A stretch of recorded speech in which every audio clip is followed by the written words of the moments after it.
Hello, you wonderful people, and welcome to another episode of Super-Fanta-Fi. This being a show where I talk about TV shows of the supernatural, fantasy, and or science fictional genre. For today's episode, I'm going to talk about Scavengers Reign, Season 1, Episode 6. Great episode. A lot of really interesting things went down in this episode, so let's break it down. Very sad episode. Let's start off with Ursula and Sam's circumstances. So we finally get the answers I was curious about. So my theory, so it turns out I was right. The thing, that plant, when it clones a creature, that creature finds the other creature that died. So once this thing sticks you, takes some of your blood and creates a copy of you, it spreads like a virus in you, an infection, and eventually kills you. The clone comes, buries your body, then it goes to where like, oh, here's other creatures like you. Oh, I'm gonna blend in like a wolf amongst sheep. And then like, oh, I explode and all the infectious stuff inside me goes onto them, kills them, and eventually from them routes creates new like trees that created the clone. Once again, it's that whole life repeating, the circle of life of like, oh, this thing dies and that gives birth to something else that feeds something else that dies or starts the whole cycle all over again. And so it's interesting to see. And it also gave me the answer of like, okay, so it's like, is this thing going to be sentient? It's like, no, they are rough creations made to just be driven by pure instinct to reproduce. So beyond that, it's going to eat and it's going to explode and reproduce on whatever is nearby that it kills when it explodes. So that's all it is. It doesn't have Sam's memories. It's not a sentient being. It's just a creature running on instinct. So... And Sam's in pretty bad shape. Obviously, the infection's gotten even worse. And it's this sad thing of Sam knows his time is almost up. It's like, all right, so Ursula, this is what you got to know. You got to know this, and this. But she's like, I don't want to hear that. And I think it's that interesting flip to their conversation in 3 where she's like, no, I can handle this on my own. And now Sam's like, yeah, you're going to have to. Because he let her kind of take charge like earlier. And she's like, why don't you handle the navigate? He's like, no, like you need to learn how to do this too. Because he figured like he didn't want to slow them down, but he also didn't want her to worry and waste time worrying about him. So he didn't say anything about his pain getting worse and the thing on his arm spreading and the infection is getting worse. So when it's all said and done, they rest for camp. But the creature, driven by some instinct, I don't know whether because it's cloned from you. Maybe when the thing infects you, it leaves traces of itself. So whatever clone thing it creates can sniff you out, either because it's made from your DNA and it can smell and recognize something that smells similar to it, or it's just recognizing the scent from the thing that's infected you. Like the plant leaves some of its own residue in you when it infects you, and that maybe that's what it tracks. But it tracked them. And I love how creepy that whole sequence is, because at first, like, Ursula's like, whoa, Sam, why were you out there? He's like, what are you talking about? I've been sleeping here the entire time. She's like, yeah, whatever's out there, Sam was like, whatever's out there, just leave it. As long as it's not messing with us, let's leave it alone. Sadly, it buried Sam, and then it tried to attack them.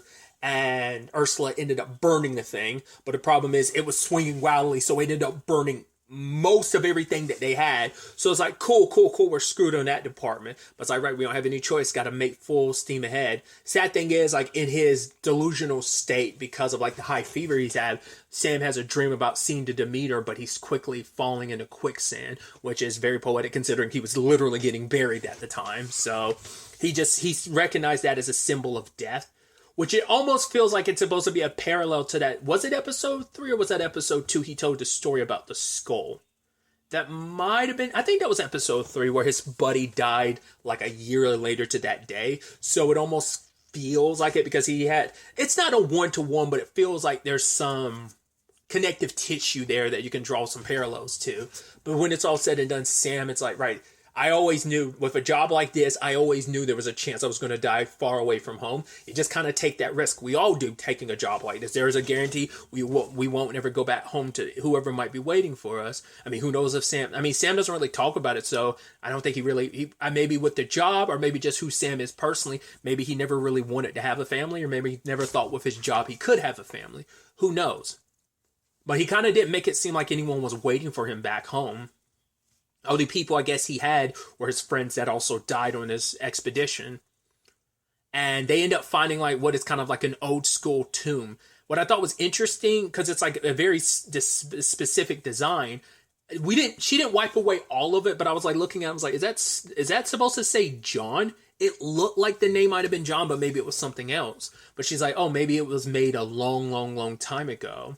And Sam's like, oh, this is the perfect place to die. He's like, I thought I'd die alone, but at the very least, thank you for being here. But Ursula's like, I can't go on alone. He's like, yes, you can't. You have to. Because they were talking about, like, right, when we get back to the ship, he was like, you have to power up, send some of whatever reserve powers left under the meter. You got to make sure it's enough to wake everyone up from the cryo. And you also got to make sure it's enough for, like, some escape pods to be able to kind of pop off and get away from all of it.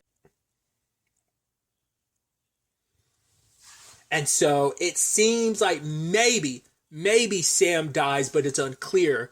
But we do see a woman come out of the bushes. So now I'm like, oh, so is there actually a civilization of people that live on this planet that might have landed here so long ago, and they've kind of been like generations upon generations have stayed on this planet, and they've been trapped here, and they've just kind of built their own society. I can only, like, she looks like a human, so I can only assume that's the case. So maybe she'll be able to help Sam because they've lived here long enough. Maybe they've come up with their own concoctions to counter that infection. That all depends. I mean, Sam was slumped over, but he could easily be sleeping, but it might most likely be that he's dead. We'll have to wait to see where the next episode takes us to kind of confirm whether or not he's dead or not. So, but like, if there is other people here, that's definitely going to be interesting to see. I mean, granted, it's going to be like a difference of communications because I'm sure a lot of that language is lost. I mean, depending on what language you started off with and then how much of that deteriorates over the generations, you might even come up with your own language. Who knows how that's going to transpire and how that's playing out in that storyline. Now, what I thought was really interesting is we had the Ozzy and Levi storyline combining with the Kamen storyline, which I wasn't expecting that. Because the moment we saw that thing that Kamen's inside of, like when we saw it looking up because it could hear Ozzy and Levi, I was like, interesting. So I was like, is it not going to be Kamen who actually kills this thing, but Ozzy? And that's how Kamen gets out? Because he's not, like, I mean, obviously he's there willingly because it's his way to drown his sorrows. It's the same equivalency of someone numbing themselves with whatever vice it may be, whether it's alcohol, whether it's drugs, whatever it is to kind of numb yourself from what you're feeling. You want to drown out your pain and sorrows. I mean, I think the representation of, he doesn't see himself inside of the creature. He sees himself in a spaceless void. So it kind of feels like, right, you're not even being tempted by these. I mean, you got these visions of Fiona, but I don't think it's the creature doing it. I think it's just in those moments. I mean, especially because something else triggered his thought of Fiona. That's what really triggered him. So, but either way, the bike ends up getting messed up. So Levi and Ozzy have to go on foot, which I love Ozzy being like, well, hope you brought the right shoes. But Levi's like, no, I didn't. I don't wear shoes. So, well, maybe we'll find some that will fit you. And, robot humor of not getting sarcasm, being like, no, I don't think we will, But then Levi starts humming this song, and Ozzy's like, wait, where'd you learn that? It's like, Levi's like, I don't know. And we end up finding out it's something that Fiona would hum to them. Or it's something she would hum. Because Ozzy knows this song because her mom would hum it to her, but she didn't really know it. But now, like, Ozzy's kind of like, oh, you're the first Levi potentially to ever make music. And it's like, is that what I just did? And it's like, oh, sorry if I did. It's like, no, keep doing it. And it is, because I'm sure for Ozzy, it's kind of nice because she probably hasn't heard anyone outside of her mom singing it. But now it's like, oh, Fiona. Well, I think she might, because she had made comparisons between Levi and Fiona. I was so stupid. I didn't even correlate that in my head that was the same. That's Ali Shawkat, like that she does Fiona's voice. It's a little, obviously it's like she approaches it differently, but because the moment she said that, I was like, because in my head I thought it was someone else doing Fiona's voice, but it makes sense. Like, no. Now in retrospect, I'm like, oh yeah, that does sound like her, doesn't it? It's like, I don't know. I didn't even put that together. That was her being Fiona as well. Because it's like, oh, you do remind me of her. You do sound like her. You do have her voice. I was like, does she? I was like, huh. Like I said, I thought it was a completely different actress because I saw a different actress's name at the end of one of the episodes. Oh God, it's an actress I'm familiar with. I forgot her character's name. She was in this most recently. She was in the show Class 09. She was in it, like she was seen as like guest starring in an episode. But the person that Ozzy's connected to with the black hair, she saw her like pod last episode when the Demeter was going down. I'm assuming that's who she voiced, and I thought that was Fiona, but it's like no, like Ali Shaw. I call her Allie, as is Aaliyah Shawkat does Fiona's voice. I mean, that's that creator and their offspring essentially being born. I mean, she is part. Levi is part Fiona. You are like you have a little bit of your creator inside of you in that machine regard. I mean, just like, I mean, to be fair, even outside of the machine bits, like what is a child if not like some, I mean, not on a scientific level, just the DNA, but you are the culmination of your parents on so many different levels. They influence and play a role, you know, whether it's a natural thing that just happens by birth, like a DNA situation, or if it's a nurture type of thing of you adopt a lot of their quirks, their personality traits and stuff like that, likes and dislikes type of thing. So either way, it's just, like I said, I do like that we picked up with it last episode, but we're leading into it more and more of like how, because Ozzy just treated Levi as just like, all right, you're this dumb machine, all right, you're gonna help me,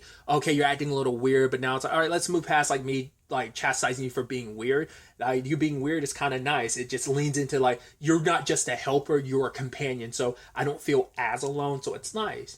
But then the creature starts going after them. I'm like, oh boy, this is going to be bad. And it catches up with them, and before they could get away, it rips Levi in half. I'm like, damn, dude. And there's no, like, Levi was ripped into so many pieces. I was like, that's so heartbreaking. And for Ozzy, it's like, it wasn't just my robot died, my friend died. And she wants to fight this thing. It's like, it's hard. You need multiple people going up against that thing at once. Because I doubt it'd be able to, like, use its telekinesis to hold multiple people at a time. So, like, her fighting it by herself is just no. But I was like, oh, I'd hope you'd be able to. She got in one good lick in it, but then the problem is she stopped because Cayman was there. I don't know if these things just naturally have a lot of good regenerative abilities, or is it because, like, its power... Because, I mean, this thing was already pretty strong. I mean, it's enough to lift up Cayman and stuff by itself, but I'm curious, like, especially because it's been getting bigger and bigger, it probably most likely has been getting stronger and stronger in the, like, psychic department. So, Ozzy's like tossed off the cliff. Luckily, she is able to rappel down. Granted, not all the way because part of the rope snaps and she falls and bumps her head. So that's concussion territory. And all she can do is find like the pieces of Levi. And it's like there's nothing she can do because a lot of those pieces fell in the water and they're going downriver. And even when they try to because Cayman reacted once he heard Levi's voice and singing when they were like crossing the rope, because once again it's Fiona's voice and he's like, Fiona? But that wasn't enough. That, I mean, if anything, that probably made him drown even deeper into his sorrows and just lament even more. And even though he saw Ozzy, either he's just so caught up in this trance of his own despair, just wanting to be bottled up, that he didn't reach out for help. And it's almost like it's this complicated thing, because I'm almost like that probably would not have happened if Levi had killed this thing sooner.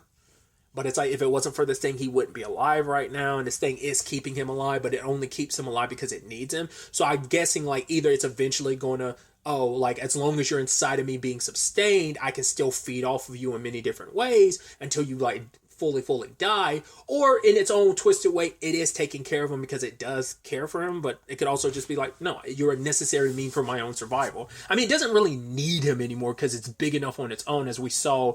I don't know if the thing it was eating was something that was already dead, or whether that was something that it killed on its own, no longer needing Levi's help, because once again, it's just gotten so massive that it's probably strong enough to psychically kill anything on its own, or just beat it up naturally with its body. It typically doesn't, it charges at you, but it doesn't typically fight with any of its, like, appendages. It just seems like it relies mainly on its psychic abilities, but it's one of those things where it's like, I feel bad for Cayman, so I don't want to add more pile to it, but I'm sure if this was Sam would be like, nah, fuck him. Literally said it last episode, so I don't know. But yeah, and just that message from Levi sending it out there, being Ozzy sending out there, like, if you're out there, please, I'm from the demeanor, just need help. She's alone right now. She had Levi by her side the entire time, but not only did her friend die, she's completely alone. There's no one, and that creature with Cayman just bounces. So it's like all three groups are not in great positions right now. And just like everyone's at their low point. Just like I'm saying, from a mental standpoint, everyone's at the bottom. And it's just very befitting position in the story for this to happen because we are literally in the middle of the season.